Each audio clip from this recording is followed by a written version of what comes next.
Everyone.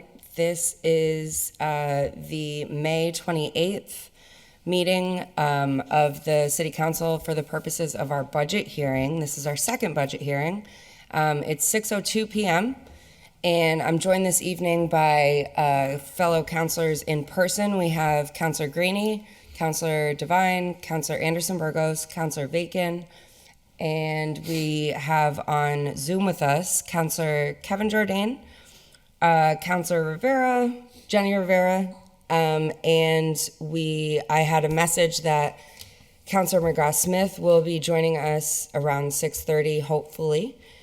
And Councilor Israel Rivera will be joining us later as well. I haven't heard from others, but I'm sure folks will tune in. So thank you all for being here. This meeting is being translated. We're also being recorded on the city's public access station. In addition to councilors, I am joined by many city officials, including our mayor, Joshua Garcia, and we have our auditor, our assessor, our treasurer are here. So thank you everyone for joining us and making time in your schedules. So this evening we have listed for everyone, I'll just give a quick overview. We have the budget forecast presented by TJ Plant, who's here, who is our consultant that's been working with the city over the last many months. And then we'll do the mayor's budget, tax collector, assessor, treasurer, and the auditor.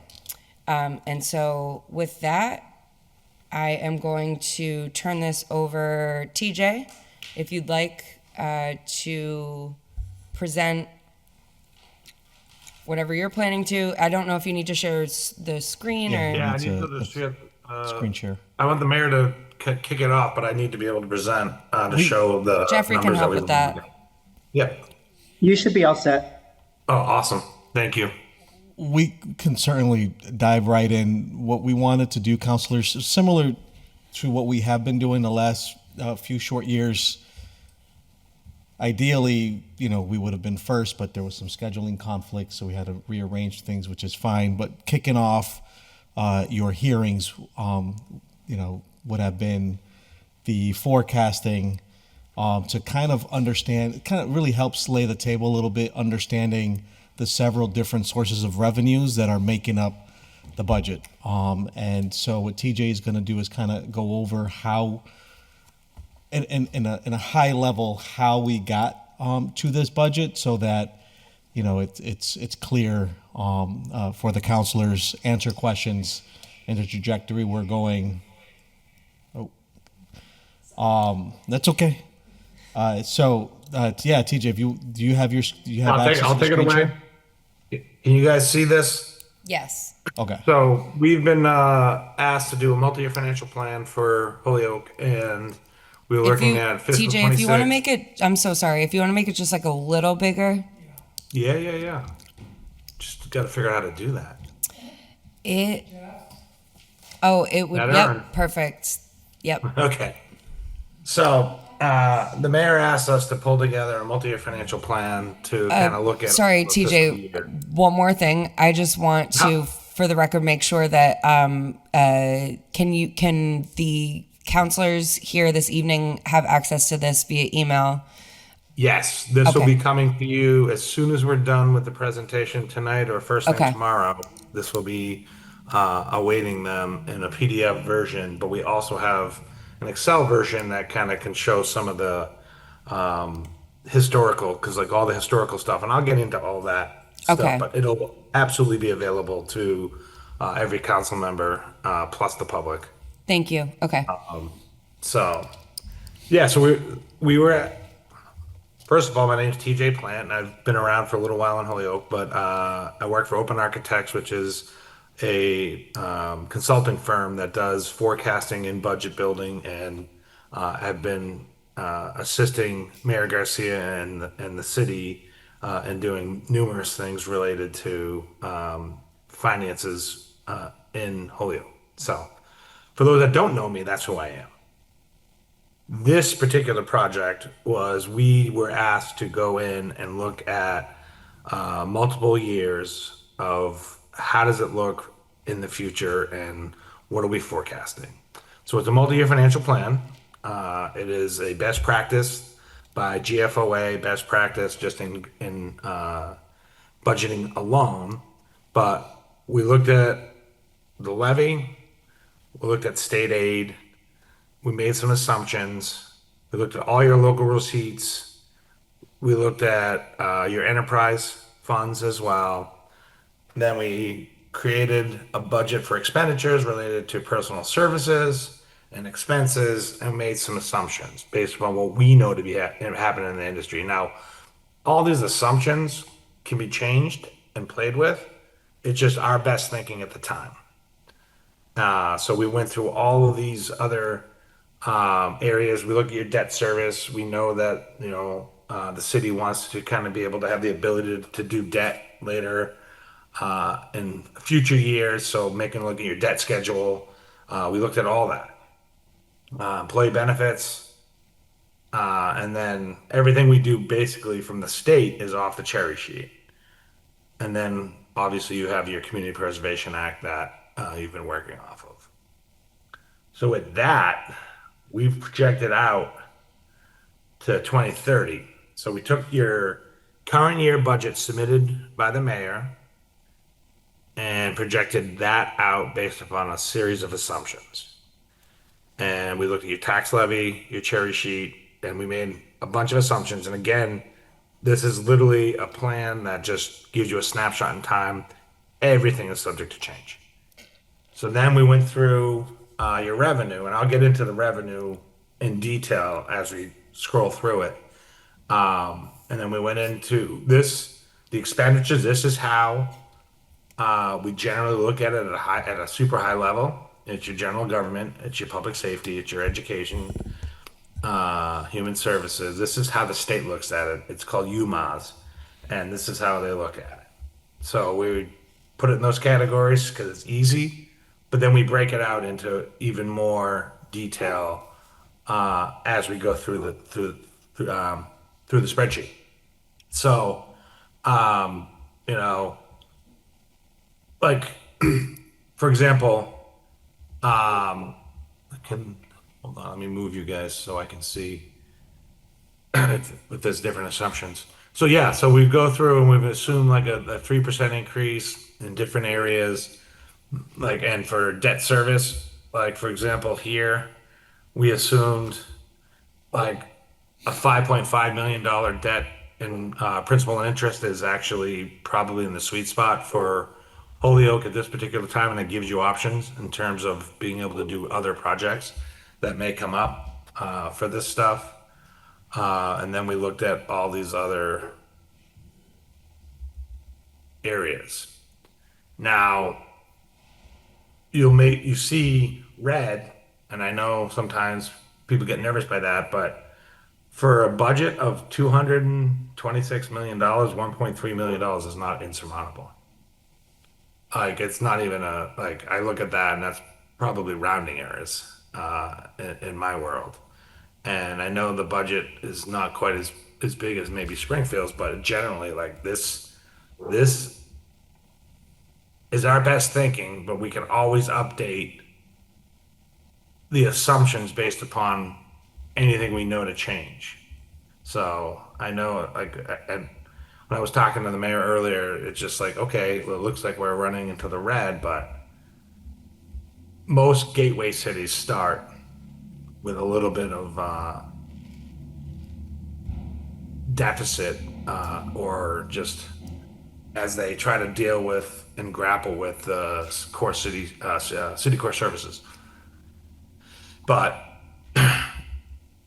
we've gone through detailed revenue in which we've taken this from your levy limit and we've added all the other cherry sheet information as we know it to be true as of now. And we're using the Senate numbers. The Senate numbers just came out. They're the freshest, and they still got to go to conference committee. They're still subject to change, but we're using the Senate numbers for Chapter 70 and UGA, or Unrestricted General Government Aid. and that gives you your overall budget. And for the tax purposes, all we're doing in this assumption is doing the prior year tax amount, adding the allowed 2.5% plus a very conservative new growth. So that is where we're at. That it's set the budget in terms of what local revenue is going to be provided in the budget, and it's, I would argue, very conservative and very reasonable, and probably to the point where there may be some free cash or other areas. You're not using free cash. You're not using stabilization fund. Like these are all huge stories that the rating agencies and Department of Revenue and others look at to say, what are you doing? Like, and the answer is you're being very fiscally conservative and not not mortgaging the future by using one-time revenues. At some point that may come, but at this point, Holyoke's doing well in terms of how they're budgeting and their approach to budgeting. You have your overlay reserve. That's just for overvalue applications. I'll have to check with your assessor to find out if that's actually if you hit that, because I don't. I mean, I think I'd have to look to see if your applications are getting to the point where $650,000 is different. But right now, that's the historical spending that we have, or historical budgeting. I don't even know if it's spending, because I'd have to check. So then we could do into our forecast, and we're assuming historical average 5% for Chapter 70. Again, subject to change because that's from the Commonwealth. Tuition reimbursement has been kind of a little fluctuation, like kind of all over the map, up, down. So we just kind of assume zero for now. We'll update that if the conference committee comes out differently. AGA, we just unrestricted general government aid, we just assumed 3%, which is the governor has kind of linked it to the rate of inflation and the consensus revenue figures that happened under the Charlie Baker administration, and Governor Haley is not abided, or has lived up to it for that as well. And so the historical for public-owned libraries and the public or state-owned land and public libraries is just an offset. So then you get your assessments. We made sure we put the assessments in there just so you kind of show the full. Here's your revenue. Here's your assessments. So the community knows, like, there's going to be special education assessments, charter school assessments, and school choice assessments. And that's just a way to show everything so everyone has a clear understanding of the actual cherry sheet. Like to show revenue from the local, from Holyoke, from local receipts, and then the assessments, and then revenue from the state. And then we made a bunch of assumptions for your actual local receipts. This is what you generate through meals, excise, cannabis, everything that, fees, all that stuff. I can go through all of them. I don't know if I need to, but we made a bunch of assumptions based upon a 5-year historical average of how it looks. And I think that, I think they're accurate for budget purposes. And then we break out each of the expenditures just by personal services and expenses and capital, if capital is appropriated into these budgets. Mayor, I don't know if you want me to go through each of them, but essentially it's 3% for salaries as just an assumption, and that may or may not be the best depending on where you are in terms of, but it's the right way. It's a good way to look out for 4 years from what you're doing, But if you want the numbers to change, they can change. But we've done it for all the different agencies slash departments, benefits, debt service. And I know it's more information than you need, and I understand that. And I don't want to spend too much time on it, but just making sure, the overall all-in budget, that general fund plus your enterprise funds plus your CPA of what the budget actually, the snapshot of the budget, what it looks like for Holyoke, year after year. We got into your debt. I don't know if you want me to get into the debt, but your debt schedule looks good. You guys are set up nicely in terms of debt coming off in order to issue more debt down the road. Here's your debt schedule. Like you can't ask for a prettier picture of a debt schedule for affordability for future years to future projects that you, as a community, may want to do. I mean, just look, I mean, this alone tells the story. So it's all coming off. And that concept, if you indulge me for 1 second, is you determine that you want to pay $5 million or whatever, 4 million, whatever the number is. And you keep the number at that all the time. So when these numbers down here are falling off, you have the ability to issue debt to do projects, and really here, like this is fantastic.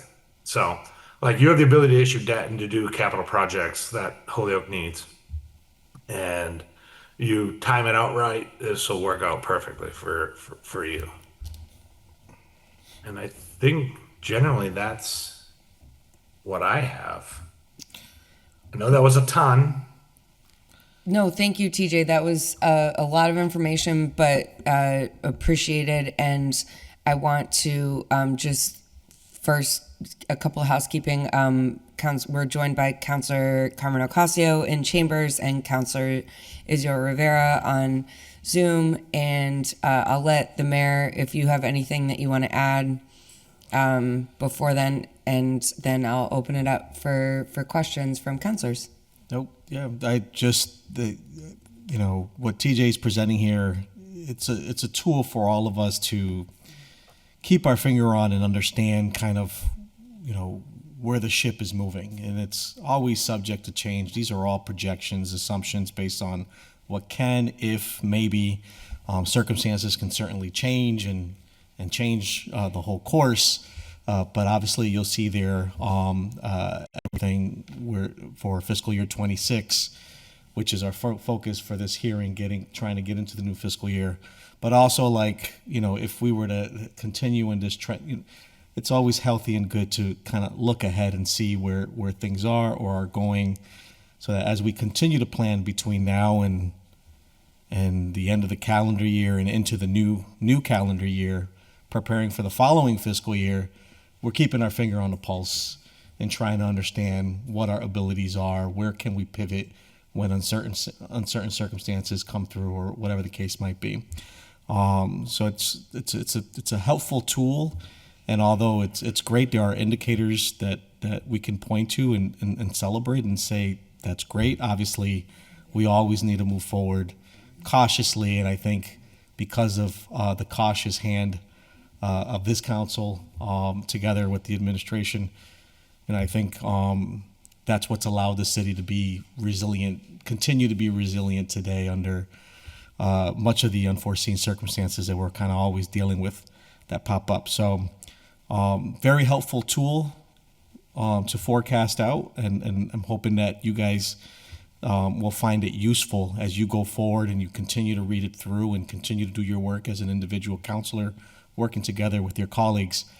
Use it as a tool to help continue to guide our decisions, so that we're making informed decisions and how we want to prioritize limited resources. But before we even start with my budget, if there are questions for TJ on his forecasts, Madam President, I give it back. Yes, Sorry. Yes, definitely. So yeah, to just clarify, make sure we're all on the same page before we dive into questions about the actual budget. If folks have questions about the presentation we just had, I had Councilor Graney's hand up. Just quickly, please, TJ, when we're dealing with assumptions in mathematics, do you have margins of error built into your statistics? Yes. What are Generally speaking, we're taking a very conservative approach in terms of the assumptions. So if we say 3% or 5%, like we know kind of where the industry is going, just from our perspective. So yeah, we definitely have that in mind. And similar to the mayor's comments about being able to pivot, we're able to shift quickly if things change quick. Like right now, you're using the Senate numbers, and then conference committee is going to come out. So there may be a change, but you Right. have enough Is that in- is that 3 to 5% plus or minus? plus. So it's going up 3%, 3 to 5%, and that's conservative. Like your Chapter 78 goes up, significantly. We need to understand when the Student Opportunity Act ends. If there's a change that needs to be made then Holyoke will need to make a decision. But there's also talk about the millionaire's tax, or whatever they're calling it, that's coming in like 1.5 billion over estimates. And that might backfill Student Opportunity Act funding for gateway cities. Well, it all depends on that's our, it it all all, depends on our like- sources of revenue then. Correct. If our revenues are less, we have to plan for the worst. You always say plan for the worst and hope for the best, right? Yes, and you are very conservative in your budgeting right now. Thank you. Okay, thank you. I just want to acknowledge that we've been joined by Councilor Sullivan on Zoom. Up next, I have Councilor Bacon and then Councilor Jordan. Thank you. I just had a couple of questions about the revenue assumptions. It looks like, and I'm not remembering the numbers exactly, but on the revenue from the taxes, it seems like you're anticipating that the property values will continue to increase over the next 4 years because our property tax base is pretty stable. And it seems like your revenue went up quite a bit over the 4 years. Yeah, so I'll have to talk to your assessor to understand exactly what's happening with the values in Holyoke. But the best practice and the way to do it for multi-year projections in Massachusetts or in general is to take Prop 2.5. So you take your prior year's levy limit, you add 2.5% plus new growth, and that gives you the number. Now, if Okay. your values dip or grow, that's a conversation that the council and the mayor are going to need to have. But that's the pure math version of the Prop 2.5, the way Prop 2.5 was designed. Okay, so you're factoring in the limit and keeping the assumption that the values will go up.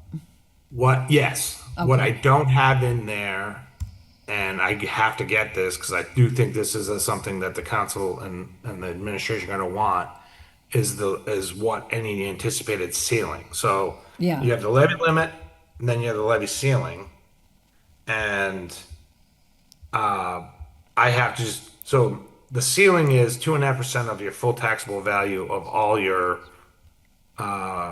properties, commercial, industrial, residential, and personal.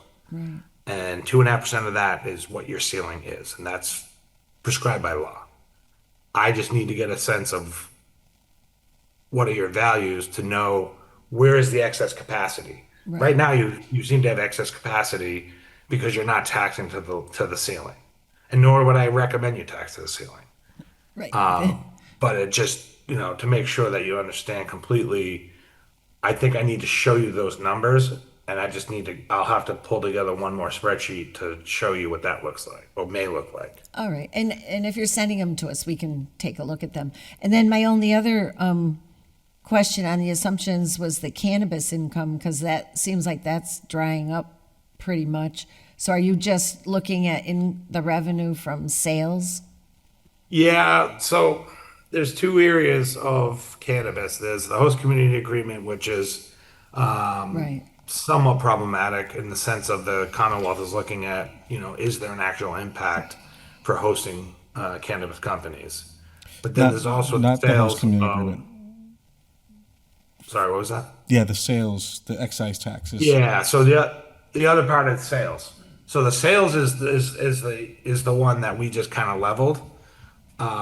It's the other stuff that just needs to be figured out because there are a lot of communities right now that are getting ready to pay back the host community agreement funding Right.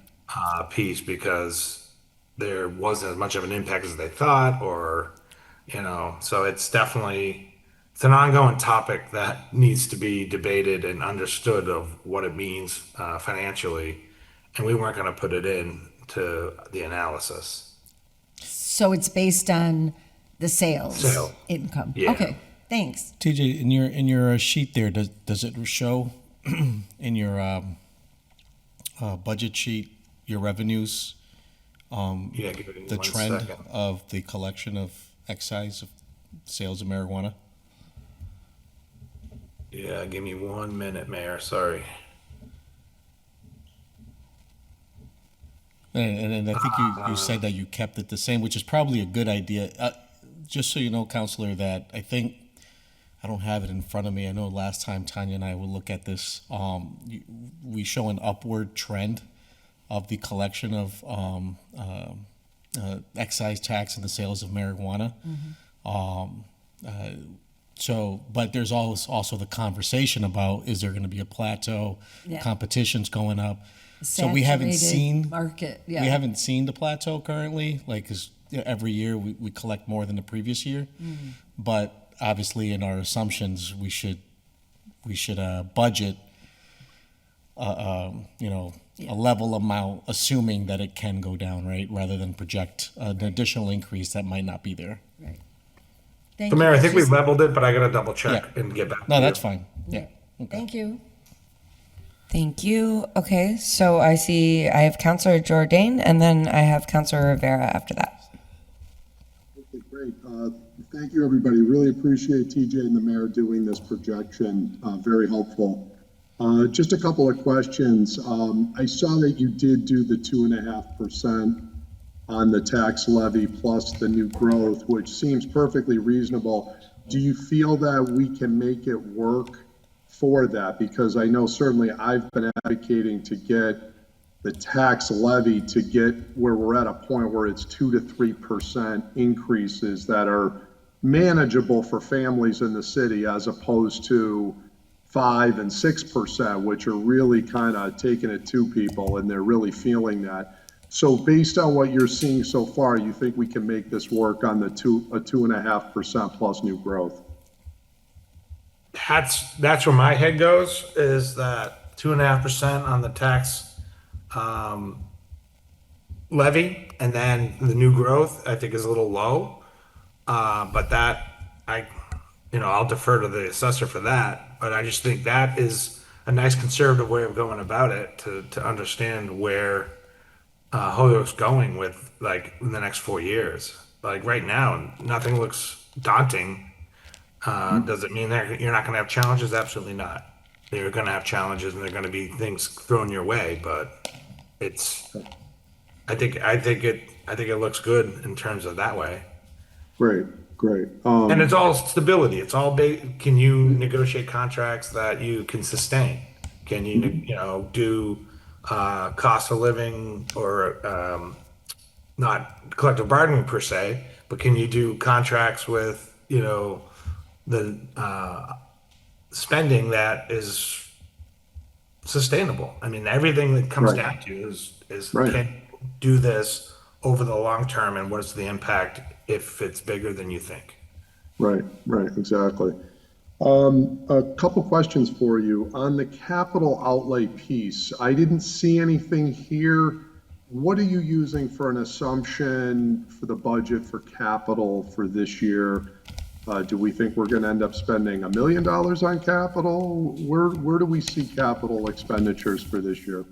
So in our assumption, we built in a principal and interest number of 5.5 million.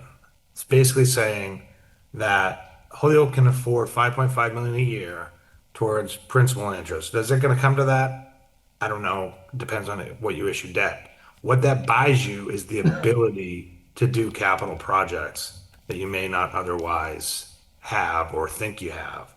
And so that's kind of built in just as a safety rail of like, hey, I mean, it could be 4.2 and you don't have the 5.5, but we put 5.5 so there was absolute flexibility to address your capital infrastructure needs in Holyoke. I was you're thinking long-term debt service, but I was thinking more short-term capital, how much for police cars, how much for city vehicles, stuff that we've been expensing on a current status. We haven't Okay. been bonding for that stuff. So the question is, what's the vision for, our actual annual capital expenses in the city budget for this year? And what are we estimating for the go forward? Is it a Yeah, million? let me do some work. Council, that's Can I a jump in? great question. I have to dig in a little bit more to see what is being paid for out of the general fund on capital related expenses for vehicles and all that.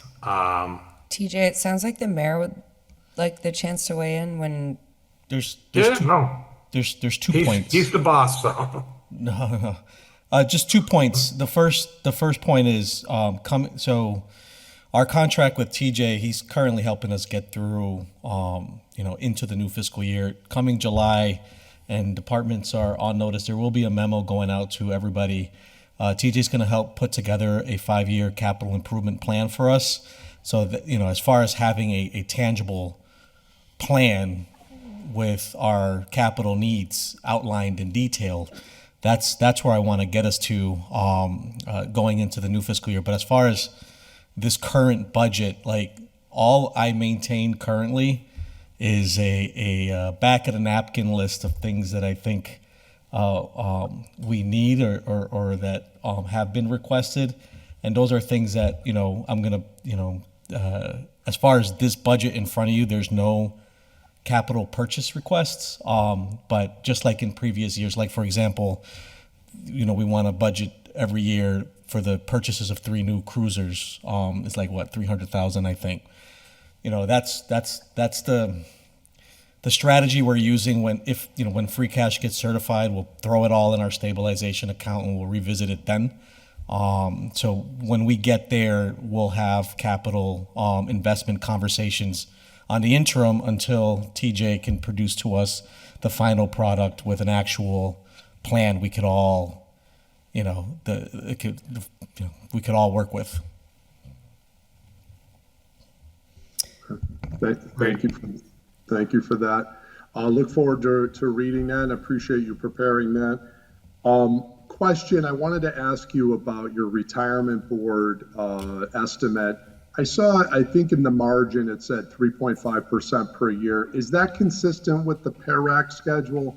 Because PERAC has outlined a go forward schedule for us, and I just wanted to make sure we're mirroring that. Yeah, so that's what we got off Perek's report for Holyoke. And that's what we're going with. If there's a different number based upon the retirement system, or board rather, then we will absolutely update it for that. But that's our best thinking at the moment. Okay, thank you. How about health insurance? What are you using for an annual estimate on health insurance? Mindful that there was supposed to be, after the initial startup on self-insurance, we were supposed to start seeing an estimate for decreasing increases. So could you share with us what you're doing on health insurance and when? So we did a 6%. I will have to do a little more deeper dive because if you're following it, the market or the industry rather is going through a market change where they're resetting plans. So I'll have to look at your trust fund to know if your trust is solvent enough. I wouldn't say solvent, that's not the right word, but like has enough revenue cash flow is the better word. But I mean, you're seeing the MIIA is going up 14.6%. and GIC is going up 10.5%, up to 17%, and other ones are going up 20%. So, not knowing your plan design, I'll have to do a deeper dive into your plan design to know how that looks. Does that make sense? Hopefully, yeah, that does make sense. And actuarially, I mean, I know we were trying to have extra in some of these initial years to build a reserve so that if we had a downturn where we went over 100% on our medical loss ratio, that we had enough in the fund to cover that. So we didn't have to go back and come up short and have a special appropriation.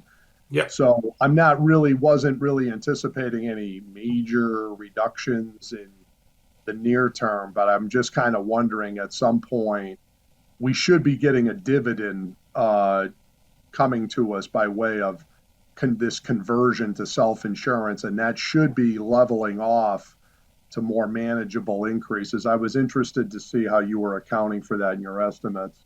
Yeah, so we did 6%, but we absolutely could do a deeper dive into it for the health insurance purposes to see if that's where we think Holyoke's going to end for next year. But it's, Okay. Mayor, did you want to add? Yeah, if I'm not mistaken, I think it's in the budget. It's actually 9% so that we can build Oh, up good. the reserves. It would have been 4.5% to break even, but 6% is the kind of the good number we're projecting at. Okay. Thank you, Mayor. I'm all set, Madam President. Thank you. Okay, thank you, Counselor. Counselor Israel Rivera, I know your hand's down, but it was up before. Are you still? My questions were around the cannabis piece, but they were kind of answered a little bit. But can we pull that up real quick just to see the number? give me one second.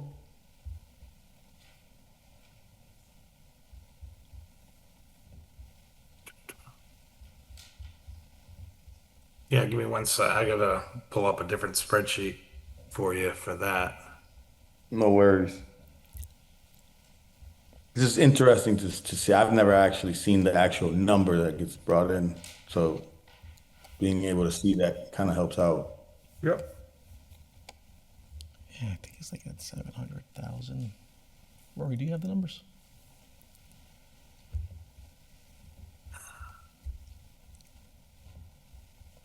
Sorry, I wasn't. The way I summarized it wasn't a way that's helpful for showing it. Give me 1 minute. Oh, Or unless damn. Rory has it. If Rory has it, then go for it, my friend. I think he's looking it up, but I could tell knock jokes. Nah, that's cool. We can. Should we? Okay. Do counselors in the meantime? I just want to make sure. Does anyone else have any other questions? Okay. That might actually have to come from Rory or Tanya, because we zeroed it out on our estimate. Well, it sounds like we might be able to get that a little later, and if we do, we Great. can circle back to that. If not, we can. It sounds like it should be very easy to get via email. What I'll get you, Counselor, is maybe like the last 3 years, right? What we got annually, or the last 3 to 5 years, so you can see how much we've collected over the years. That would be great. So I'm not seeing any other. Councilor Rivera, did you have anything else that you wanted before I move forward? Not necessarily. Whatever other questions I have, I could just either call up or just, yeah, I'll have conversations. Thank Okay. you. Just Feel free to reach out to me too if you have other questions that you want. we'll get that information to everyone. Okay. So with that, I'm actually, if it's okay with everyone, I'm going to move our assessor we can move you up on the list. I know that our treasurer is here in lieu of our tax collector to also talk about that. So I want to respect your time. Deb, if you'd like to come in and have a seat at an empty desk. And as a reminder, just make sure that your green microphone is on. And counselors, if you are going to reference a line item, please just mention the object code number, or if you don't, I'm gonna cut you off and I will mention it. So just it helps everyone follow along. But the assessor's office is page 5. Probably should have led with that, but and so Deb, what we've been doing, this is not your first rodeo, but you can, if there's anything that you want to highlight that's worth noting that we should know about, please feel free to do so, and then I'll open it up for questions, and we'll go from there. Okay. Cool. There's not much I want to highlight in the first section, which is the salaries. We had increases to union positions according to the union increase. I have a new hire as an assessor after the vacancy we've had since December. And we're being cut from our administrative assistant position. In our expenses, my biggest expense is professional assessment services, and that number this year includes a personal property audit that we're having done, which hopefully is going to garner us a lot of new growth. We can't be sure on that, but that's what the outcomes usually are of an audit. It includes my interim adjustment for values, our bills being done, and the pay of the third board member. Education is for the new assessor, basically, and other programs and credits that existing assessor needs to get. That's about it. Madam Chair? Thank you. Counselor Graney. Just quickly, it's this is not to you, Deb. Oh, just make sure, sorry, you're into the, I know. This is to the mayor. What's the rationale for cutting the administrative assistant? Yep. So, in our attempt to balance the budget, we looked at several different ways to, rather than just kind of frivolously cut, we looked at, we started with the different admin roles across the city, and connected with the department heads and just, just make sure we're on the same page of whether or not the office will be able to get through if it didn't exist. But really it was there were 18 positions in total that were cut, 5 of which did have bodies in them. People are moving around, getting different positions in the city. And so that pretty much was the rationale, so that we can get to a balanced budget. Councilor Graney, do any follow-up? So apparently then that position isn't needed, or is there any way to fill that void somehow with an assistant position, or? And Deb can talk to it. I wouldn't say it's not needed, but It's a needed position. We have 4 staff members.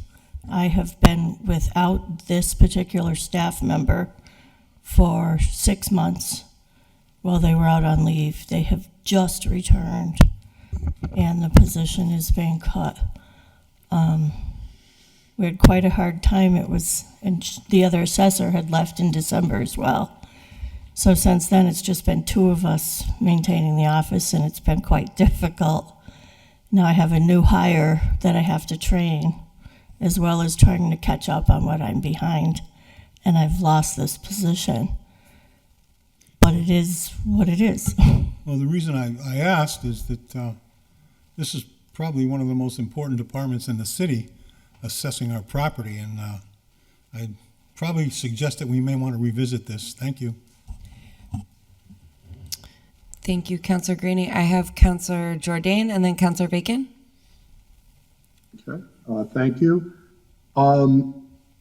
Debbie, what's your projection for overlay for this year, and what do you think is a good estimate that we should be using? You heard TJ's presentation. I think the number 650,000 was there. Is that a number that you support, or do you think we need a different number for overlay? No, I would support that. Do you think we should put an increase factor in that going forward, and certain things like the new veterans law or different things? Do you think we should keep that flat at 650, or do you think we should use a growth estimate on that? I think we should keep it at the 650 for this year, and it has to be revisited every year based on what I have on file for appellate tax board cases, or if we keep increasing other exemptions, things like that. It's What's a it's a reasonable case by estimate? case year, and this is not a reval year for us. It had to be higher in previous years. One, because we had an issue with the mall, and two, last year was our 5-year recertification from the state. So the values increased significantly, and we had to be sure we had enough money in the overlay for that. Next reval's not for 5 years. Is it been trending in a certain direction so that we can make budget estimates? Obviously, we need to do forecasting. And the question is, if I were to ask you 10 years ago, what was in the overlay, like what is it on average going up 3%, 5% a year? What's the historical based on your knowledge? It's not really going up. We've usually gotten 500 for the overlay. Some years there's been problems and they've cut it from us, which has been a struggle, and that we've made up for it on other years. A couple of years ago, they changed the overlay format, and we used to have separate account for each year. I'm going to say maybe 10 years ago now, they got rid of it, where we don't have to have a separate overlay for each year. It's just one overlay account now, and it can just roll what's left in it, we add to, and so forth. It was a lot difficult in previous years when we could only use what we had in 1 year. Okay. I did want to say, Madam President, that I do want to support the mayor. Obviously, I'm one of the voices around here for balanced budget. So when he has to make tough decisions to trim positions and make cuts and revisit these things, he's got a very difficult job to do. So I just want to say thank you, Mayor, for making some tough decisions and having to cut things when we have to cut. And I know, that those are not easy decisions, but I just want you to know, having a balanced budget requires priorities and tough decisions. And I fully support you in doing that. So thank you, Mayor. For sure. Thank you, Counselor. I have Counselor Bacon and then Counselor Devine. Thank you. So I'm not arguing against the presentation of the budget for the department, but I was just wondering, because over the years we've gone from positions within departments, then to increase flexibility, we went to floating positions, and then recently we've upgraded positions, so they were an administrative assistant and now they became a specialist, so they're in a different category. And what I was wondering is if there's any flexibility left out of the remaining positions, because I haven't been able to sort out if there's any remaining administrative support positions that leaves them in a category of being able to float. I just wondered if there's flexibility built into the budget so that if there were pressing needs in one department, administrative support could move from one to another. Because I'm imagining you didn't eliminate all of them, but, so it was just a question. Mayor? I can't. I don't know if I can answer.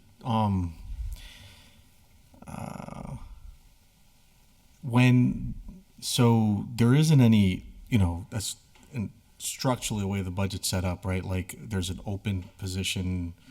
If we need somebody to slide in there to help that department with, like, that's not.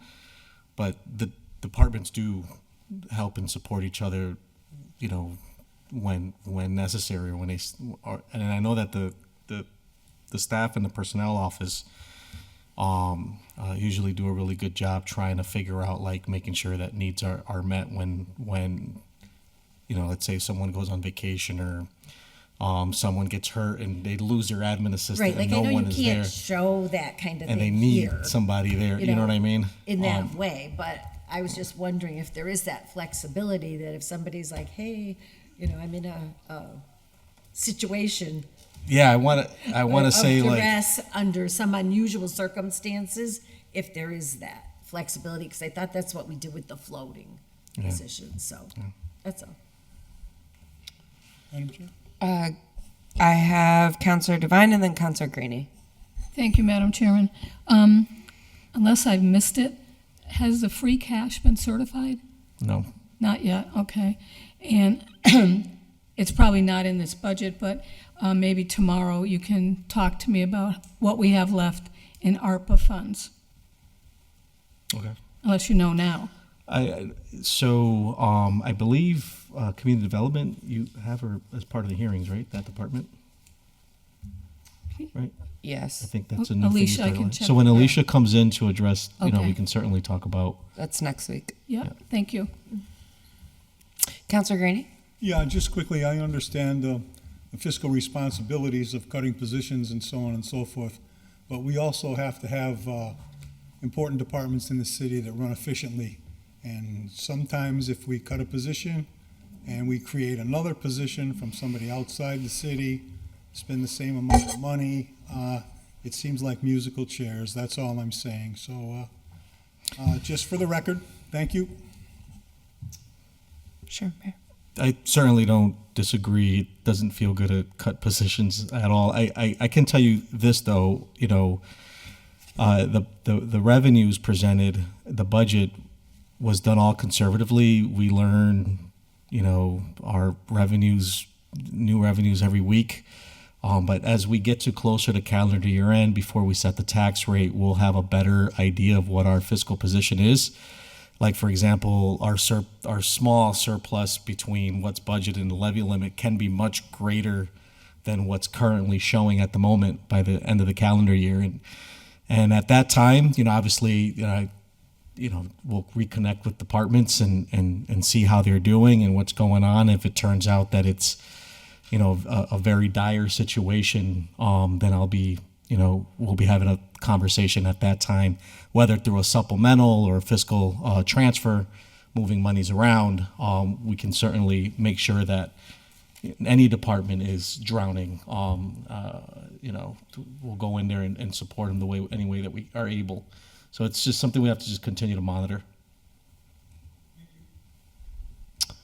Okay, I am not seeing any other questions. I don't think I see anyone online either. So thank you, Deb, Thank for you. being here. Thank you very much. Have a great rest of your evening. You too. All right, so then the next on the list is the mayor's department, and that is page 2. And just a reminder, we always want that object code if you have a question. Right, Counselor Greeny? Pardon me? The object code. Oh, yes. All right, so page 2. Wait.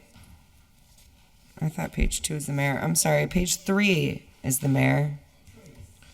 And page 2 is the auditor. My bad. Classic mix-up. All right, Mayor. Is there All right. anything you want to highlight for us? Yeah, I mean, so you'll see the CAFO position there instead of previous year was 150. I think we did the mid-max situation, right? So that's what it is, the 137, 500. So that's why it's that number, not the 150. And there is I messed up on my end under dues and subscriptions. I meant to cut. Dues and subscriptions is 57300. I got you. No, it's fine. I'm so sorry. We're good. I'm paying attention. Just so the council aware, I meant to cut. I just noticed that I didn't cut it, but $3,838 is the dues to the United States Conference of Mayors. The remaining that's in there is dues for the MMA, annual dues, the Mass Municipal Association, not to be confused with mixed martial arts, in case the public's watching. And then also I pay, there's a subscription that I have with MailChimp to do newsletters from the mayor's desk. And then you'll also notice in there the 50,000 under contracted services. And really, I mean. And that is 53009. 53009, yep. Correct. If you want to cut it, by all means, go for it. The intention behind that was, and the council has been supportive in previous years through other sources, putting some funds in there to have some flexibility. There are things that come up that require, whether if it's a feasibility analysis and you have to hire a consultant, or you want contracted services for a particular need that comes up. So it's helpful to have when as needed. But again, if the council is looking for things to cut, by all means, there's no real commitment there at the moment. But it has funded in previous years, feasibility analysis for the ambulance, which that report should be coming in front of you very soon. It's helped do the pilot study. It's helped do the waste management and recycling study. It's even helped in the beginning when we were working with Kinshirf, doing fiscal analysis. I was able to contract with them and hit the ground running there. So it's just to get some flexibility to do some stuff like that. But other than that, there isn't it. That's what's different in the budget. Everything else is pretty straightforward. Thank you, Mayor. Before I call on Councilor Graney and then Councilor Jordan, you mentioned the dues and subscriptions 57300, and you mentioned the U.S. Conference of Mayors did you not cut that from the budget? Yeah, so I noticed it was 9,000. So what's do you know the amount? Yeah, the dollar amount is $3,838. 838. Okay. That was my only. So Councilor Graney and then Councilor Jordan. Yeah, just quickly, Mayor, you're budgeting the line item 51104, I think it is, or is it 51104, the CAFO? Yeah. 137 grand for that, plus the contracted services, which is 53099, I think it is. 53009. 09. Okay, my eyesight isn't the You're good. good. For 50 grand, if you got a CAFO, what would you need contracted services for? Wouldn't a CAFO be able to pick out anything that we need in addition? No, it's a good question. So contracted services, when I don't know how to explain it.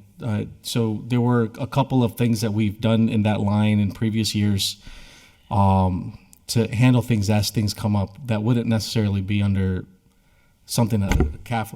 I wouldn't be contracting out financial forecasting, capital planning, because we would have a CAFO in that role doing, you know what I mean? But there are other services citywide that come up where it's like, oh, okay, yeah, I need to look into that, or I need to further explore if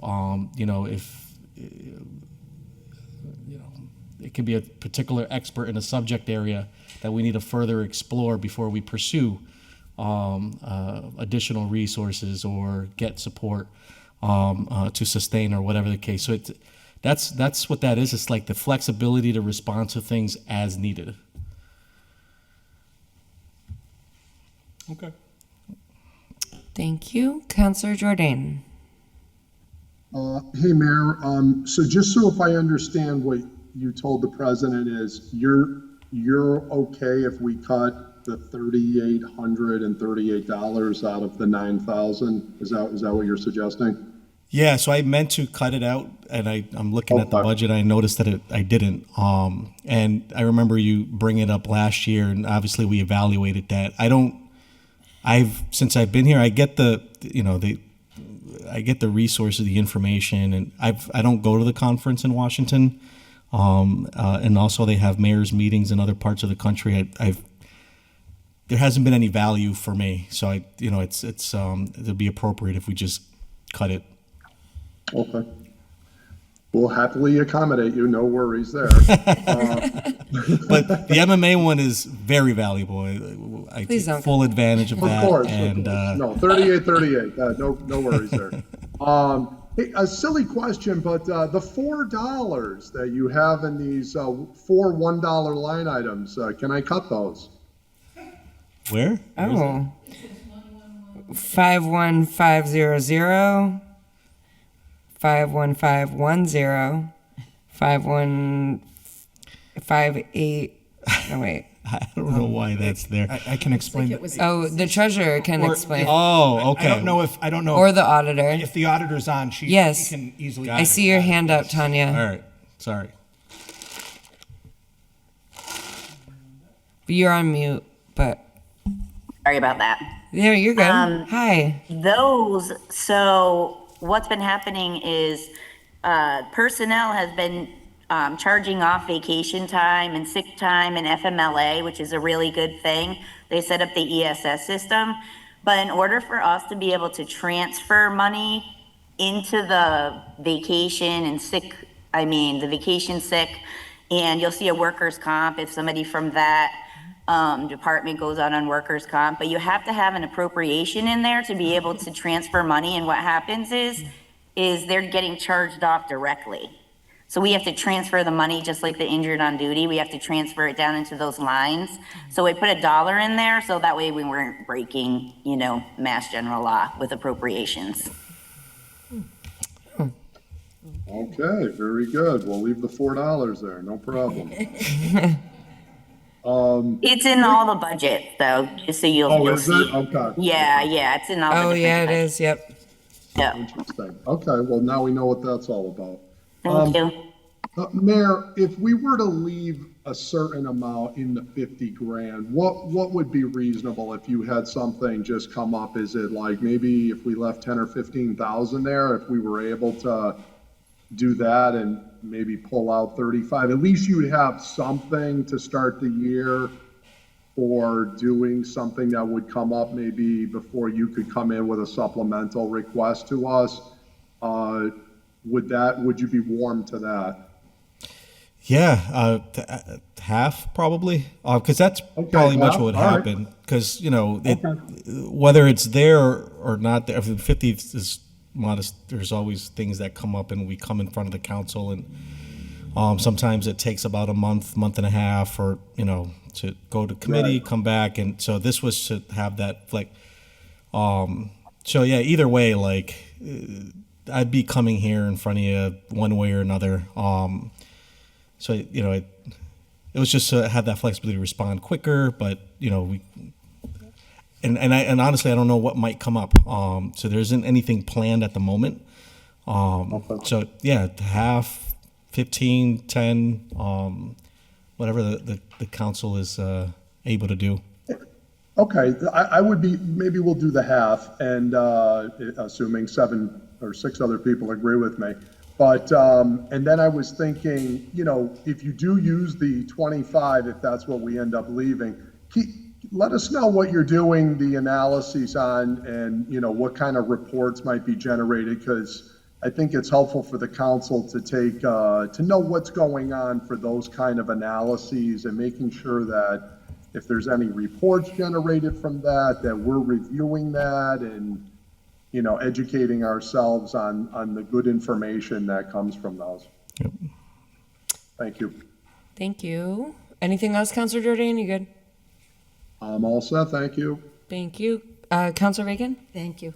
So this is a little bit off the page, Mayor, but I couldn't see a good way of asking as each department comes in. So I don't mean to catch you off guard, but when I've been looking at the different departments and the different raises, most of them look like they're within a certain range, and then every once in a while, there's one that seems to be very large. And so I know at one point in the past, we've been talking about performance evaluations, et cetera, et cetera. I'm not sure where everything all ended up with that. But just looking at it, if you just look at it strictly from the perspective of balance and equality throughout, Sure. there are some that stand out as being very different. And so I didn't know if those are supported with performance evaluations of exceptional level, or if there's some other reason why some would be so very different. So yeah, in previous budgets, if there was we're probably even talking about Schedule A employees specifically because everyone else is union based and they're negotiated.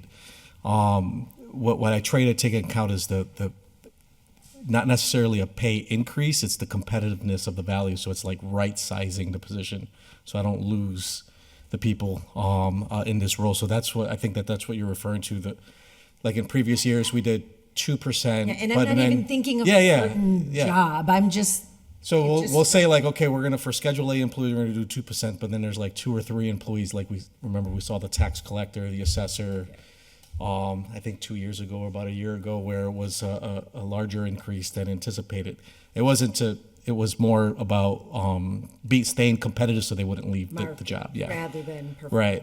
But on your point on performance evaluation, so the first performance evaluation system we had that I was using, we had it was from the old PSA contract, and when we used it, I didn't find it as an effective tool.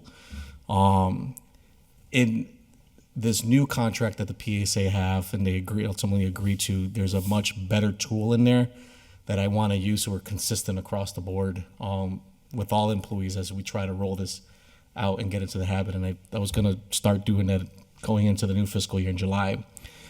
So there is a new rating system, a much better one. I'd be happy to forward it to you so you guys can see it. Coming July in the new fiscal year, I hope to bring department heads in, and department heads that have PSA members in their department, I expect them to use that tool for them. Mm-hmm. And then, obviously there's other like NAGE, for example, they don't have, we have to bake that into their contract. But yeah, there is a tool that's coming that I will be using. Great, thank you. Anyone else for the mayor? Okay. Thank you. Moving forward on our list, tax collector. So, as Tanya, actually, would you like to go first? You're on Zoom. Do you want to go next? Because we can do. Rory is going to do tax collector and treasurer. So if you want to go next, Tanya, that is page 2.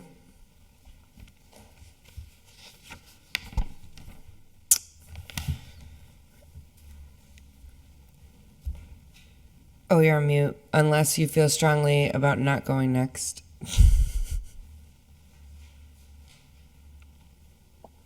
Can you hear me now? Yes. Okay, I'm sorry. I'm having technical difficulties. My apologies. No, it's all good. And for everyone, I just want to recognize that Counselor Jenny Rivera has joined us on Zoom as well. And I do see Counselor Margaret Smith. I don't know if she's going to get promoted to panelist, but she is tuning in. So with that, I will turn it over to you, Tanya, if there's anything that you want to call out or highlight beforehand. Otherwise, we'll just, once you're ready, we'll go into questions. So. Okay, that's fine. Okay, so in my personal services budget, the positions did get a 2% increase. I did, for the professional accountant, 51103, I did bump her up a little more. She's been taking classes with the DLS. She's a super asset to have, and I just want her to stay with us. So I did request a bump from the mayor. Down in the expenses, my main expenses are really just the auditing and the actuarial analysis. So CBIZ, their quote was $130,000. Siegel, the actuary, their quote was $25,000. So that's the number in the Professional accounting, 53010. And the rest of the budget is pretty flat. I did in-state travel, account for an MMA conference. And the dues are for our Massachusetts Auditors Association. So that's 57300. All right. Thank you, Tanya. You're welcome. Counselor Graney? Just quickly, Tanya, when do you expect to get the free cash figure? We're just awaiting some final adjustments, and hopefully we can start sending the information over to the auditor. I'm hoping we can make it in time. It's kind of a rush right now, but we are working hard to get that done. Thank you. You're welcome. Thank you. Counselor Jordan? Yes, thank you. Thank you, Tanya. Appreciate everything you do for us. Quick question. I noticed in going back in the historical that your professional accounting and auditing is up quite a bit this year versus the historical. Is there something that really went really high? Because it's We up had about 40 grand from the historical. Yeah, actually, the auditing firm went from Melanson Heath to Markham. They got bought out by CBiz. We had a 3-year contract that they honored the last year, but now they have new pricing. And we know what that means. Yeah.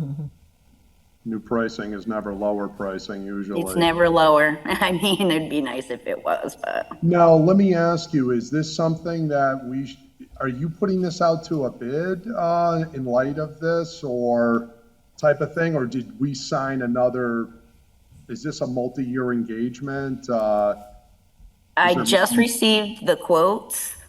Siegel, I have Siegel down because that's who we usually use, but the actuaries, I have the 3rd quote coming in. I just received the quote from CBiz. I know that we have talked in the past about maybe obtaining a new auditor, so I'm not opposed to that.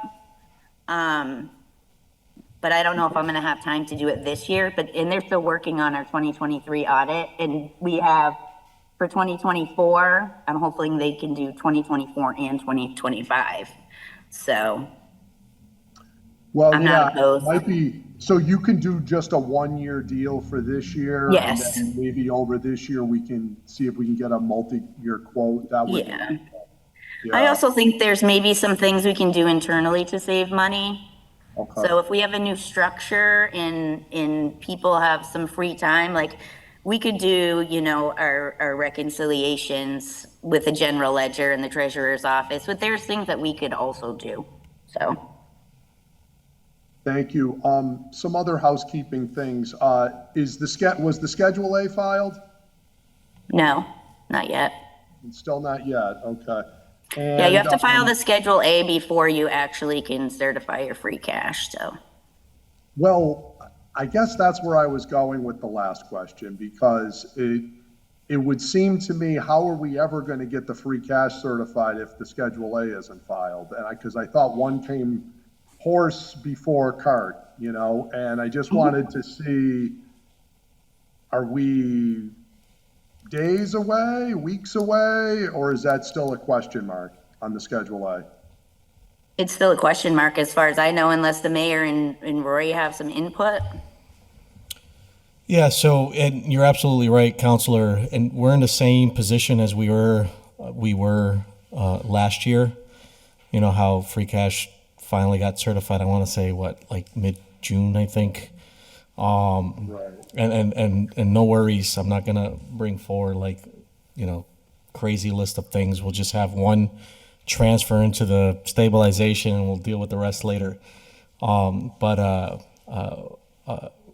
We did have a conversation this morning about it. It's all tied into the reasons why we're trying to pursue the restructuring so we can deal with the inefficiencies that are creating this, everyone's just kind of putting out fires and there's so much going on. And Rory, I think he's up next and can certainly talk more about the challenges in the treasurer's office that it's causing the delay in getting this done. But same as last year, we're looking at, if, probably early to mid-June or so to see the Schedule A and the free cash submitted or certified. Question just from housekeeping and cash flow. Are we still receiving our local aid? So, and I'm gonna, Rory, you can jump in anytime. I could tell you that there is a dollar amount of state aid being withheld at the moment until Schedule A is submitted, and Rory has been monitoring the cash flow and doing some creative things to keep things flowing, which he can talk about. Okay, that would be helpful. Is there a reason, because I understood they were threatening that, and I would like to know, when did the hold go on our local aid? And I know you're trying to do better, but we are running a government here and we should be transparent. Is there a reason the council hasn't received a communication about something as important as our local aid having been shut off and put on hold? That's kind of a big deal. So could we get a communication as to when that started and what's the accrued withhold? We should kind of be aware of that. Yeah, so, Counselor, I just got into the circle here. Yes, state law is that if you don't file a Schedule A before the end of January, starting in February, they'll withhold your local aid. Not 100% of it, but certain aspects of the cherry sheet money. This is the same scenario the city was in last year. It was actually in the same position the year prior to that as well. And so, as far as communications, certainly want to be transparent, but that is the state law. We met with them this morning. We're in a good place to get everything. They will be releasing the state aid in June. As far as the cash flow is concerned, that's one of the things that I've been managing. We've still been able to pay our bills. I've been structuring, as I've been in front of you previously talking about some of our investment strategies with general fund, not stabilization, to try to accrue as much interest as possible. I've been structuring that in a way so that if we ran into a situation where we needed cash, we would have something maturing to access, and then if we don't need it, we'll just roll it forward in another 3-month increment or 6-month increment. So knowing what happened last year while I was here, the year prior to that, knowing what's happened in the past, I did structure some different products to mature over the past couple of months. And so that's essentially how I've been able to, from a cash flow perspective, keep things going. All the while, earning interest. Okay.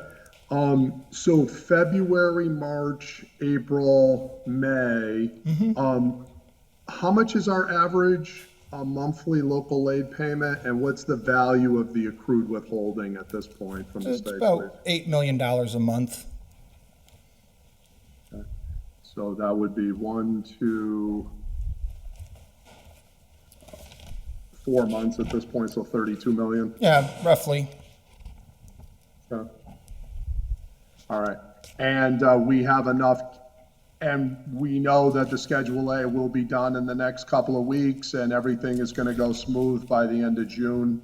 We know based on the conversation this morning, the local aid is going to be released before the end of June, yes. And So, the but conversation the this morning Schedule wasn't A internal. has- Yeah, I'm sorry to cut you off. I just wanted to make clear, the conversation this morning wasn't just internal. It was with DLS and the head of the Bureau of Accounts to talk about where we're at and to let them know where we're at and how we're progressing. So that is an assurance from the state itself, not a wish and a hope on our part. Okay. So considering we're on May 28th and there's only a month left, we feel that we'll have the Schedule A done, say, in the next 2 weeks, and then we'll get any of our accrued funds by the end of June. Yeah, last year, I believe we filed, did the initial filing of the Schedule A around June 17th, and then worked with the folks at the state to review it, and they submitted free cash, around the end of June, and then, to the mayor's point, had it come in front of the council to get it appropriated. Okay. As a result of the withhold on the 32, and then for June, say approximately 40-ish, but let's just call it 32 million, do we accrue any short-term interest cost as a result? Nope. Or do we lose any interest on that 32 million that we would otherwise receive? The only thing we would lose is if it was an interest-bearing account, that's money we would be receiving. But there is no additional cost. We're not doing any short-term borrowing for cash flow. There's nothing like that happening. So we have enough liquidity. Correct. Yeah, it's all about, and I know we've talked at length, both in front of the council, and you and I have had some conversations offline, Councilor Jordan. It's all about, in its most basic form, when we look at the cash, it's about yield and liquidity. Liquidity is the most important, and then yield is the second most. And so that's how I've been structuring our accounts. The state actually thought that was a good move on our part. They were complimentary to that this morning, how we were structuring things. And can you send a communication to the president when this is all set, and so the councils, we're assured that everything's okay in June? 100%. Thank you. Appreciate it. Of course. Thank you. Thank you, Counselor. We are joined in council chambers by Counselor McGoss Smith, and I have Counselor Devine next. I don't really have a question. Okay. for us, so we can wait. Oh, okay. The only thing, I think it Is your microphone on? no, it's not. Okay. Alicia's is community development. Yes. I don't see it in here, so. It's usually. So, yeah, it's not, community development's all grant funded. Okay. There's no appropriation, local appropriations. So I can just call her and get it. Yeah, but she will be, it's something that Councilor, President Tessa, I think 2 years ago or last year, Yeah, starting last year, was it? I think it was last year.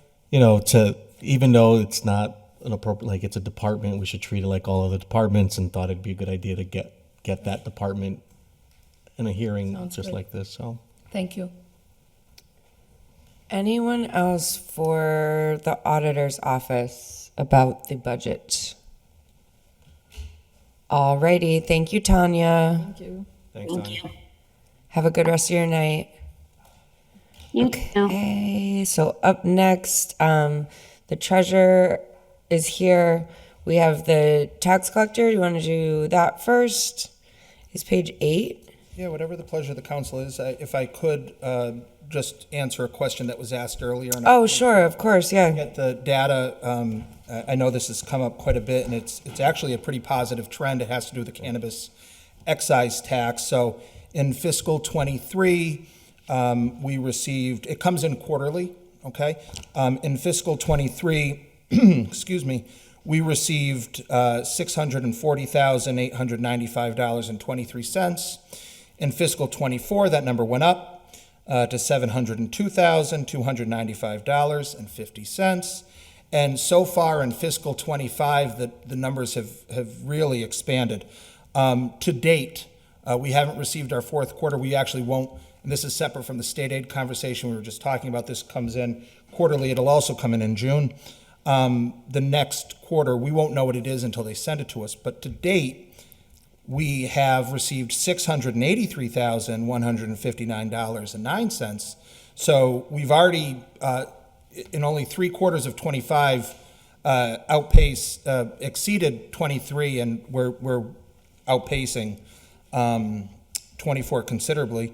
An interesting note that only just became apparent to me is green season really is green season, because the month in which March falls, that quarter, is our largest quarter of the year annually, the last 3 years. So Wow. I don't know what that says about Holyoke, but it is the green season. So We'll add that to something, yeah, to the chamber speeches.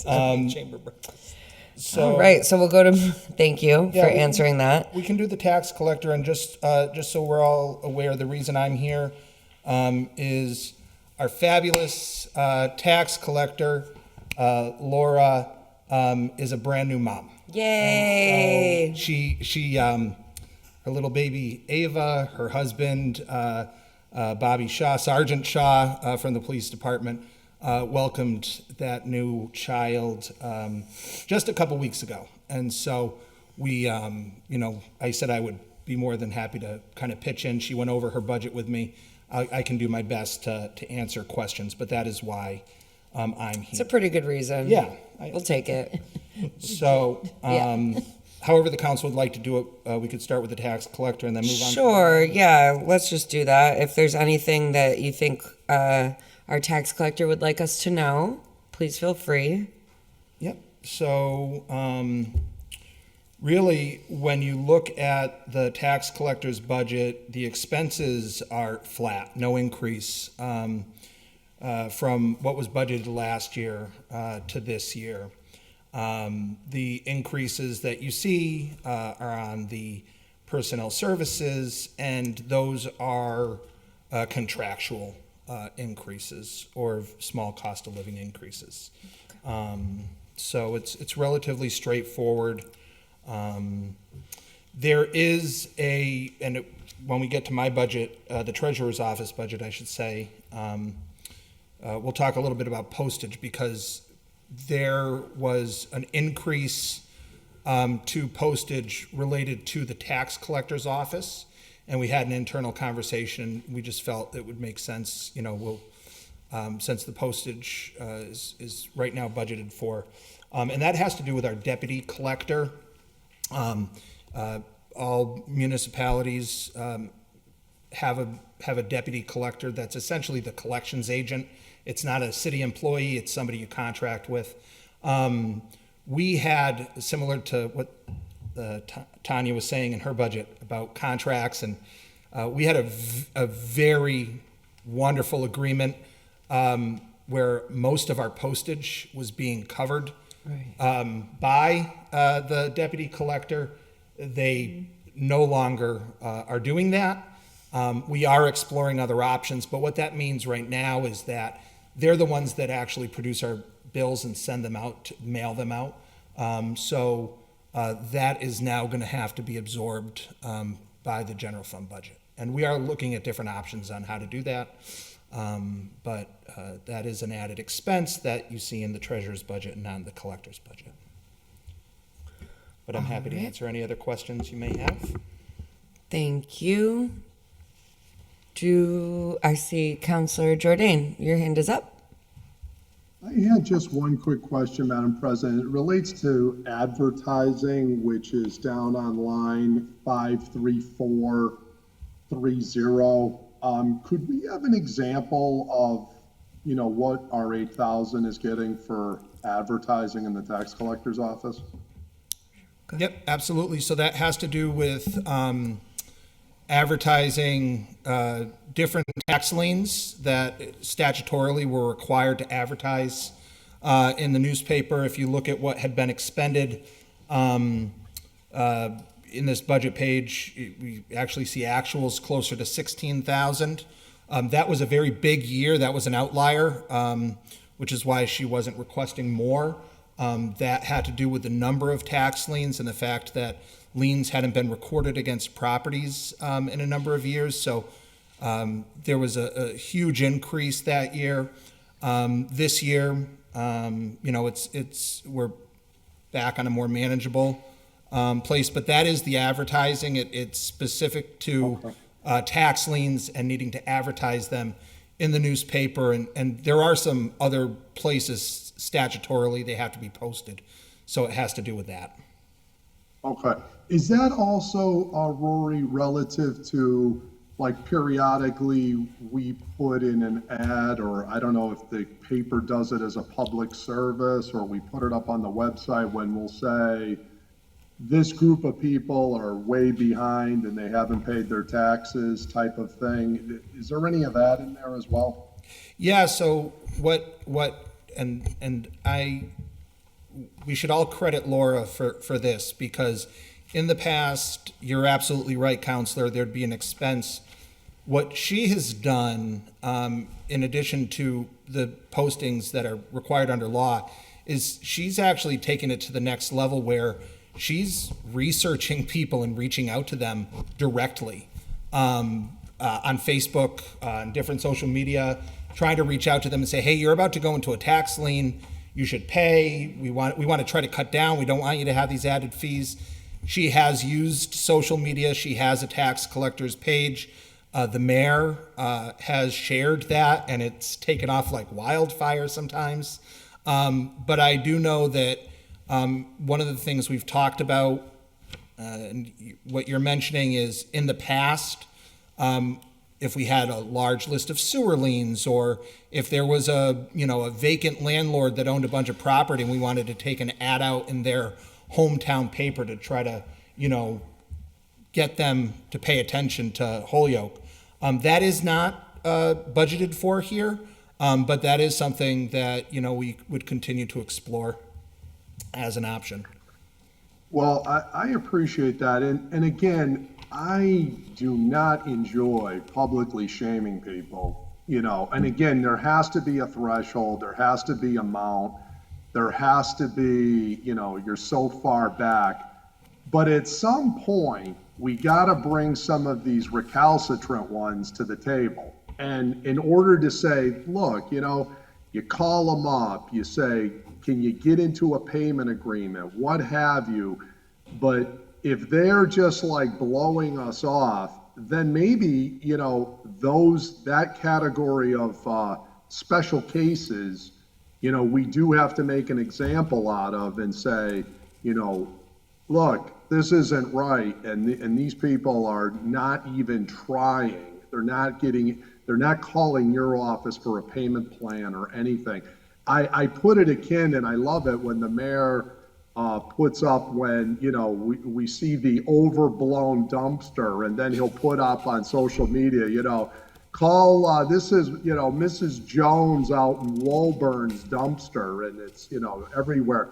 That's what we got to do from time to time to get the dumpsters emptied, and it's the same thing with some of these taxes paid. Absolutely, and I will say, being down in that office, when the collector and in turn mayor share that on social media, we get quite a response in the office. Sorry, Madam President. And it's good. I mean, and I should also say that, and again, this is under her leadership, so she deserves the credit for this all day long, is she's really worked hard with all of the other departments in the city. So we have, in the first time since I can remember, or have ever seen here in Holyoke, such a level of cooperation where there is not one permit, license, anything, unless it flows through her office first. And it's not even people having to come down for the sign off.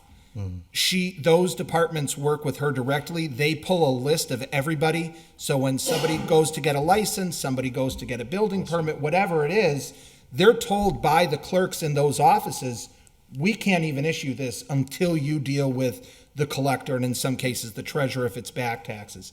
The amount of money that she's brought in for current year taxes, which then saves us, right? We're not having to advertise.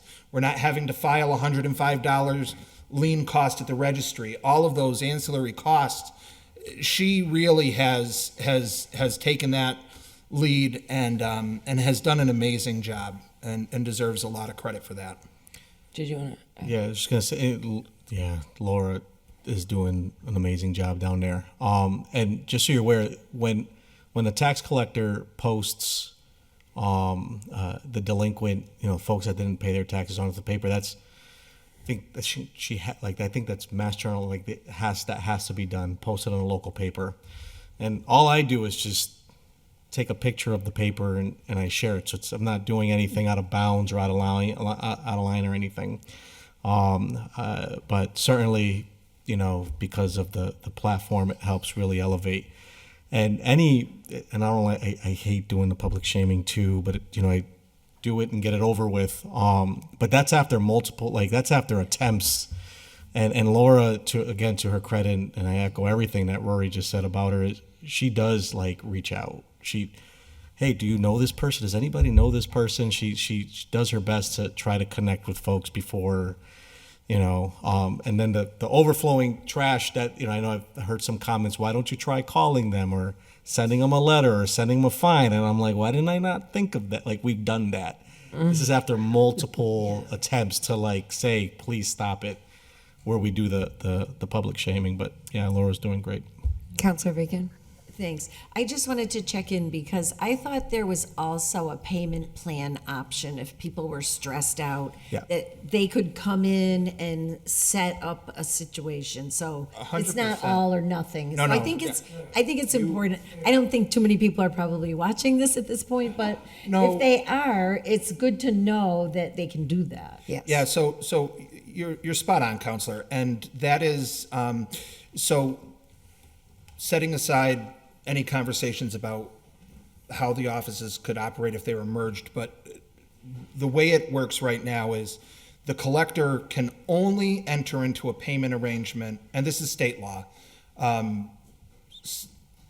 for current year taxes. If you've fallen behind, you can enter into a payment arrangement, but it needs to be fully resolved before the end of the fiscal year, right? So if you miss a quarter, I didn't get the bill, I thought I had paid this much, I actually owed that, I didn't realize, whatever it was, a dog ate the pig, whatever it is, she can and she does enter into those arrangements. And those folks don't go in the newspaper. Those folks don't go in the newspaper, there's no shaming, there's nothing.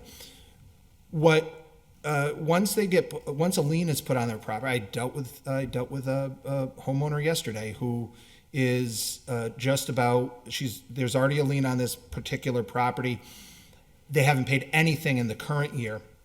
Normally what I say when they come to me is, you got to get current, work with the collector, get current, and then I'll get you in a payment plan with the back taxes. We don't want to take people's homes. We don't want to kick anybody out. We want to work with anybody. And to Councilor Jourdain's earlier point, if they're willing and they show that good faith effort to come in to say, hey, I fell behind. Hey, I inherited this home. I didn't realize. Hey, my mom has dementia and told us all the bills were paid. There's a $40,000 lien on this property. We had no idea. Those are the people we work with on a daily basis. And we work hand in glove with Laura. Our staff are sitting right next to each other to coordinate on these efforts.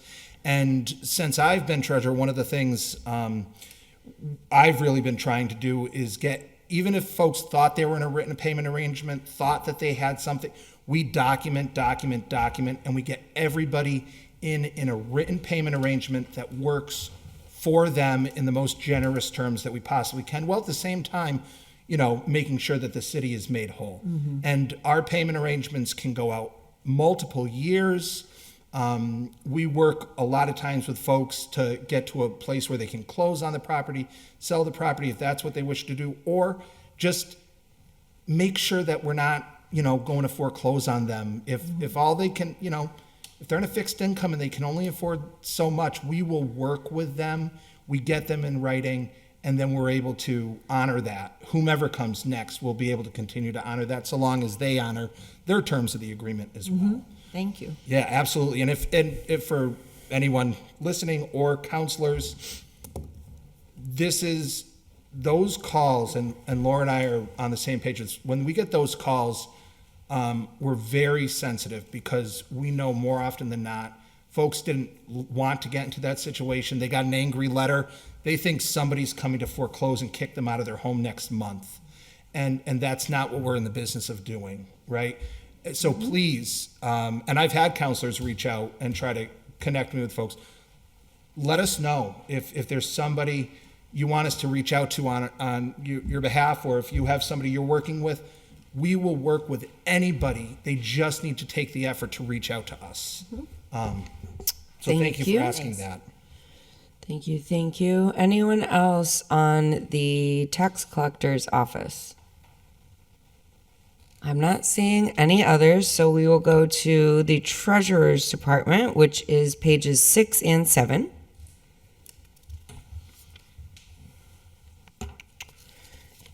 Okay.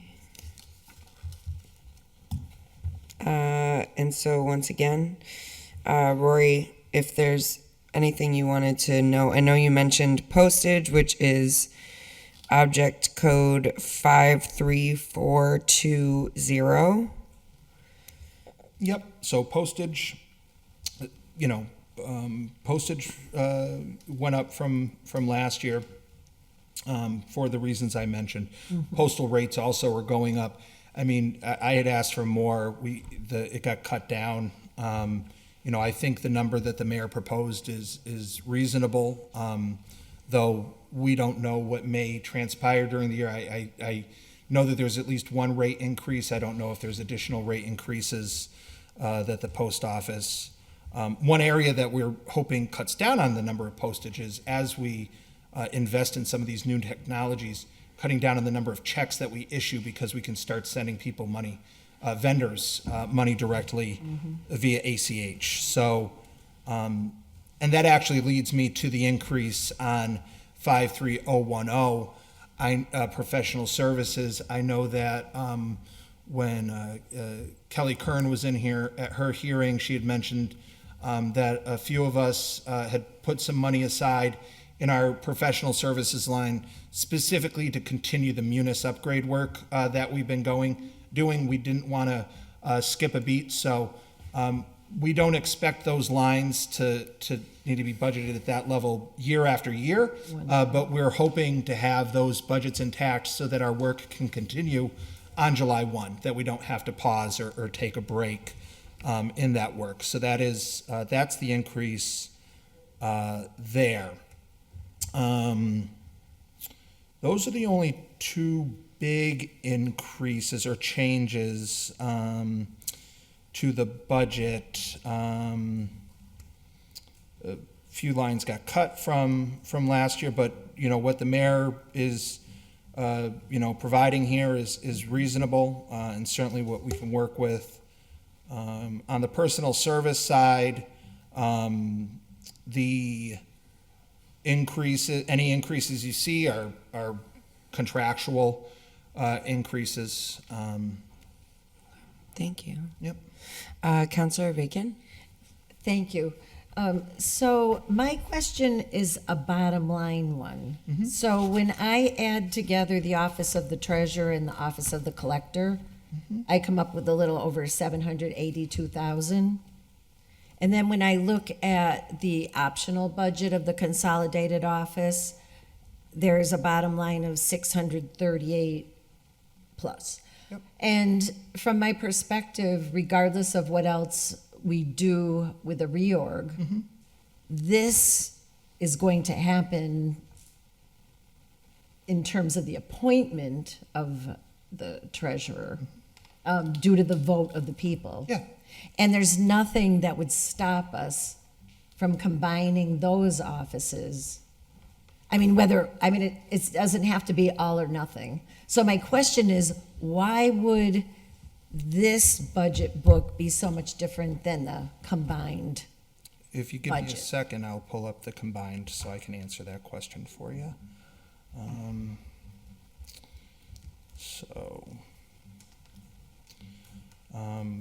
Well, there's one obvious thing, which is two things.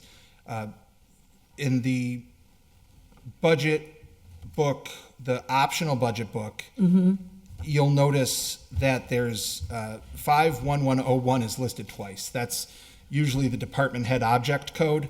Yeah. The treasurer collector is in there. And then you can see down towards the bottom, the elected city treasurer, 6 months. Yes. Now, again, been very clear and transparent. That is the maximum amount, right? Like if this were to take effect, once it was in place, I could resign and that would be that. But we have to budget, according to what the terms are. So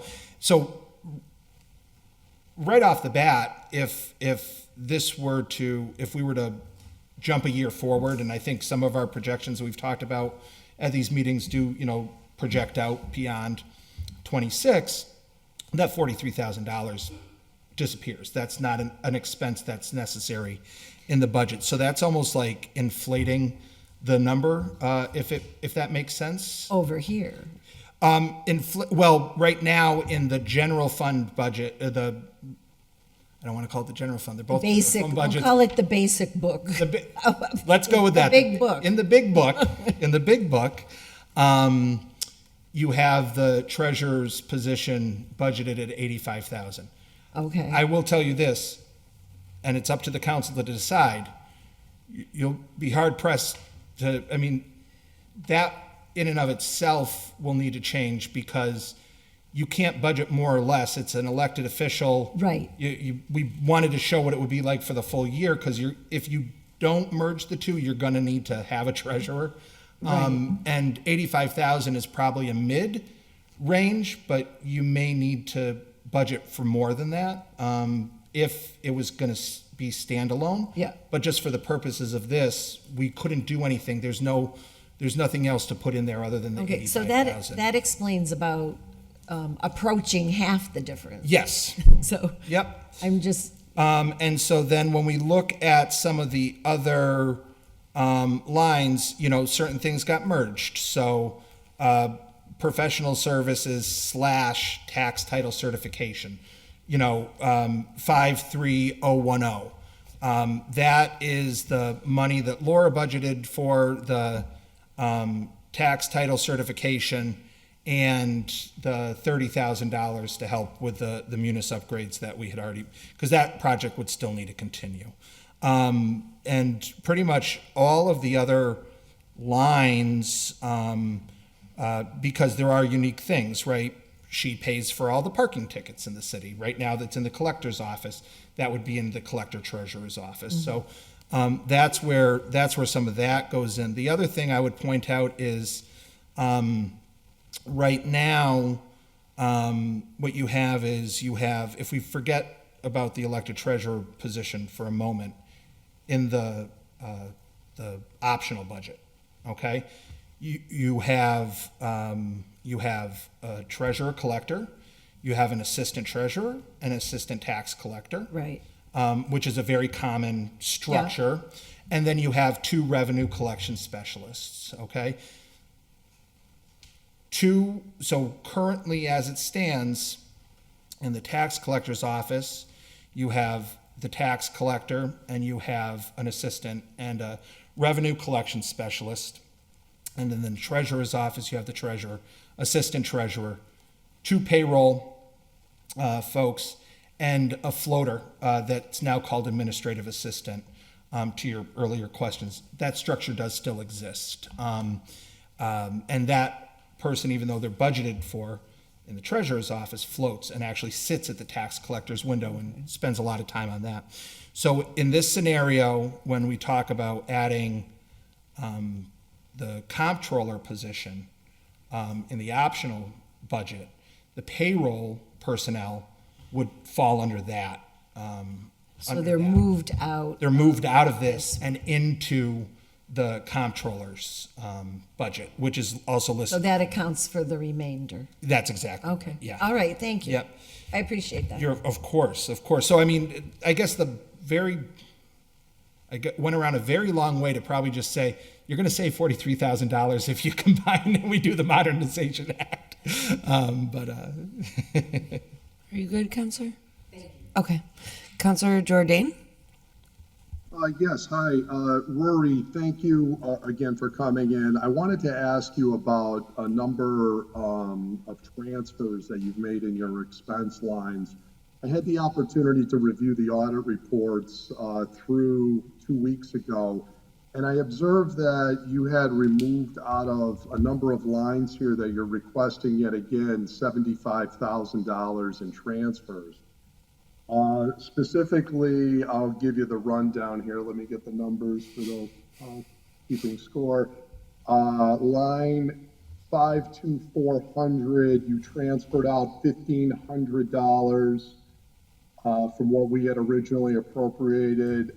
Line 53030, you had removed out 3,000. Line 53055, you removed 4,000. 53060, you removed 30,000. Line 53100, you removed out 20,000. Line 53420, you removed out 15,000. Line item 55820, you removed 2,000. So why, as a counselor, should I give you all those funds again when you didn't use any of those monies last year? Are these just placeholder numbers, or should I just transfer these out by the red pencil for 75,000? Interested in your thoughts.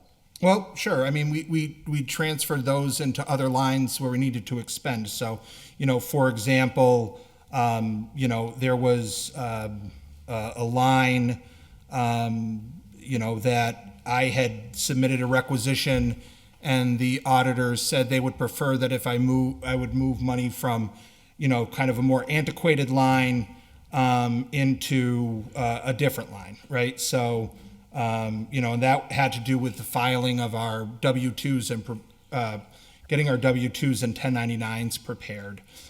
Some of those transfers we ended up not needing. Banking services, for example. I think that was one of the bigger transfers that I had done. To your point, that is money that we don't know into a given year exactly what we're going to need.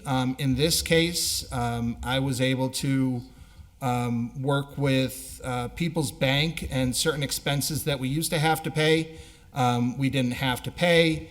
We moved those monies into professional services line to pay for some of the Munis upgrade work, which is benefiting multiple departments, not just my own.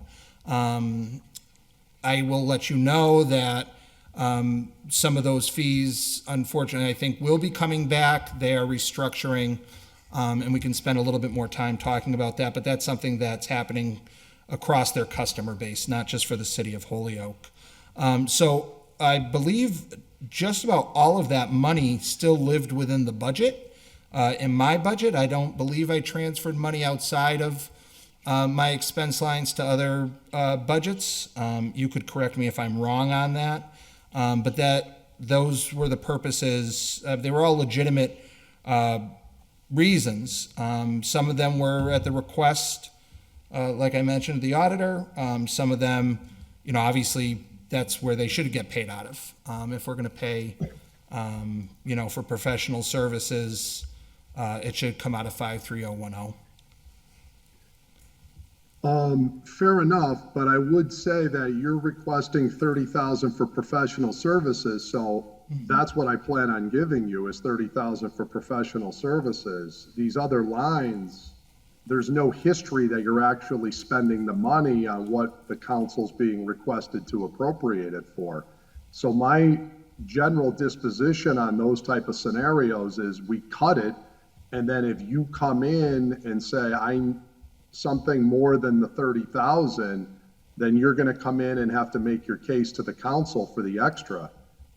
Otherwise, you're really not using the money for what we're appropriating it for, which means like, well, why are we even doing a budget? I mean, I get it that there's flexibility, but I also have a job to say, if you say 30 grand for professional, then it's 30 grand for professional. If you need 80 grand, then you need to make the case to the mayor for 80 grand. And if these other lines are not actually being used, then they should be cut. That would be my general disposition historically on those. Yep, I understand where you're coming from. Okay. Thank you. Thank you, Counselor Bacon. Just to tag on to that, it might be helpful because I know personnel and you had a share of this transition and upgrade with the munis. If we knew what that cost of, what that portion of the 30,000 is, I just think it might help Yeah, absolutely. in both cases, because, Yeah. and if it's, she did clarify to us that it was one time, It is not one built time. into the annual Correct. budget. It's It just helps to know that there's, what the end is. 100%. Yeah. And believe me, it's the type of thing that where we're at now in the project, and I would welcome an opportunity, if a counselor wanted to file an order to have us come in to give you a full rundown with our team, because it's quite extensive, and I think it might not make for the best television, but I think the counselors would really appreciate a good understanding of the work that's gone into this. Oh, I'm a huge fan of munis. No, I know you are. 10 years ago. Believe me, I appreciate that, but the amount of work, and so where we're at now, and you guys have been extremely supportive, and thank you for that. Where we're at now is we're at the phase of this project where we're now really getting a better understanding of how to do things ourselves. So now we're taking these systems, and rather than having to have these consultants kind of hold our hand as we're going through it, we're starting to crawl and walk and run. Just this week alone, I worked with the auditor, this past week, I should say. I worked with the auditor without any of our consultants. This was something that we took the knowledge that we learned and we came up with a new process and how we pay for our scholarships. And it went from this one process, it happens once a year for high school scholarships. It would take, hours and hours and hours of manual labor, somebody typing in 105 different names and all these things, hours and hours, maybe over the course of a few days. We got it done in 5 minutes. And I know you keep hearing me say 5 minutes, but that once we get it done right, that's how much time it actually takes. And Been so, there, done that. That's I know, why I'm a fan. yeah, and to I know the it mayor's, works. the mayor's earlier point, and some of the questions that have come up around staffing and how do we make by adopting these technologies, it's not to replace people, it's not to say computers are going to replace us all, but by adopting these technologies and building efficiencies where we don't need to have that person doing all of that work, we could reassign them into a different department. We could have them do the other things that we've been deferring in order to keep our financial house in order. So more than happy to share as much information on this as you would like. But I do always say, it's great to use the systems. Yeah. But the worst thing I ever heard people say is, the spreadsheet made a mistake, so I didn't get the right answer. And I'd be like, it's a tool. It is. Yes. Garbage in, garbage out. Exactly. That is So make sure you That's double it. check it. But anyway, thank you. You're welcome. Anyone else? Alrighty, thank you, Mr. Treasurer. Thank you. And that will conclude this evening's hearing. The next hearing is scheduled for Monday, June 9th. So thank you to all the department heads and counselors for being here and for all your questions. We'll see you on June 9th for the last hearing. Thank you. 6 o'clock, correct. Thank you. Good night.